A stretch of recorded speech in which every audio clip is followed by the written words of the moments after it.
îro 21 Sibatê roja zimanê zikmakî yê cîhanî ye. Di îro de netewên yekbûyî ev roj kirin fermî ji bo hemû zimanên zikmakî. Lê tenê ev roj di nava sînorên dewleta dihiştin. Zêdetir erêkirin û fermîkirina vî zimanî yan jî zimanê dayîkê, zimanê zikmakî di sînorê dewleta dima. Ji bo wê jî gelek gel netew û pêkhateyan ji vî zimanî hatin mehrûmkirin. Ji xwe em dizanin li seranserê cîhanê bi hezaran ziman hebûn û hatin tunekirin. û niha jî bi hezaran ziman rûbirûyê qirêkirinê ne. Ji ber wê jî têkoşîna ji bo bidestxistina mafê xwebûnê, mafê nasnameyê bi zimanê zikmakî dest pê dike. Her netewek bi zimanê xwe heye, her gelek bi zimanê xwe heye.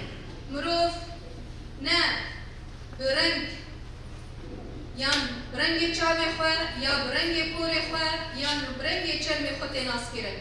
Mirov bi zimanê xwe tê naskirin. Netewa mirov bi ziman tê naskirin.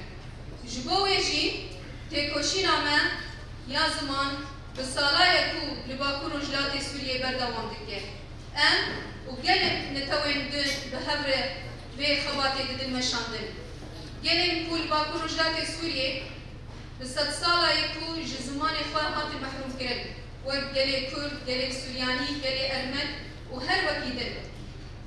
Ji bo vê jî bi destpêka şoreşa li Sûriyê ya ku çend roj din em rastî 10 saliya we tên ku şoreşa ziman wek ya destpêkê hat kirin û her kes gerek fêrî zimanê dayika xwe bibe. Banga me ji bo saziyên navdewletî, netewên yekbûyî û çi saziyên ku ji bo mafên netewan, ji bo mafên zaroka kar dikin ku vê rojê hîn zêdetir piratîze bikin, qebûl bikin û ne tenê ji bo dewletan van îmzeyan bidestxînin, lê ji bo gelan, ji bo hemû netewan. حق التعليم باللغة الأم في القوانين المحلية والدولية. تعتبر مسألة اللغة بالنسبة للشعوب التي لم تتمكن من تأسيس دولة قضية وجود في الإطار القانوني الدولي. هناك أكثر من 6000 لغة محكية على وجه الأرض، وعلى الرغم من أن الناطقين بها ليسوا بالعدد القليل، لكن هناك 3000 لغة رسمية فقط. العديد من الدول فيها لغة رسمية واحدة وهي لغة الأكثرية يتحدث بها الجميع، وعلى مستوى العالم هناك ما يقارب 67 دولة تتواجد فيها أكثر من لغة رسمية. وعلى هذا فإن أكثر من 40% من سكان العالم لا يحصلون على التعليم بلغة يتحدثونها أو يفهمونها. ليس هناك أي حق للتعليم باللغة الأم أو حتى تعلمها.